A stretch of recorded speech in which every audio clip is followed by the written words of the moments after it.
మీ అన్న కులాయిప ఎందుకమ్మా అట్లా చేస్తావు? ఎందుకు? మా అన్నయ్యతో నేను కావాలని గొడవ పడలేదని సార్. తాగేది ఎక్కువైందని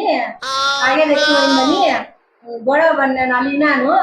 మానుకుంటే బాగుంటుంది, చెల్లె సంతోషపడుతుంది సార్. మా అన్నయ్య బాగుండాలనే కోరుకుంటాను సార్. తాగేది ఎక్కువైంది సార్, తాగుతాడు, గొడవ పడతాడు అందరితోనూ. అందుకే తాకోకుండా బాగుండాలని రాఖీ కట్టించుకోలేదు సార్ ఈసారి. అట్లన్నా అయితే రాఖీ కట్టించుకోకుంటే బాగా మాని తాగేది విడిచిపెట్టేసి బాగుంటే నేను రాఖీ కడతాను సార్ పండగ లోపల. చెప్పినావు లక్ష్మి, నీలాంటి చెల్లెండ్లుంటే తాగే అన్నయ్యలందరూ కూడా మానేస్తారు. మంచి మెసేజ్ ఇది సమాజానికి కూడా. మిగతా వాళ్ళు కూడా అట్లనే మీ అన్నయ్య మాదిరే మానేస్తే వాళ్ళ సంసారాలు, వాళ్ళ భార్య పిల్లలు, వాళ్ళ పిల్లల్ని బాగా చదివించుకోనేకి అన్నిటికీ కూడా చాలా బాగుంటుంది. Lakshmi, very good. నువ్వు ఇట్లనే ఉండు. ఆయన వస్తాడు, వచ్చినాడు నా దగ్గరికి, నేను మాట్లాడితే ఏం చెప్తాడు.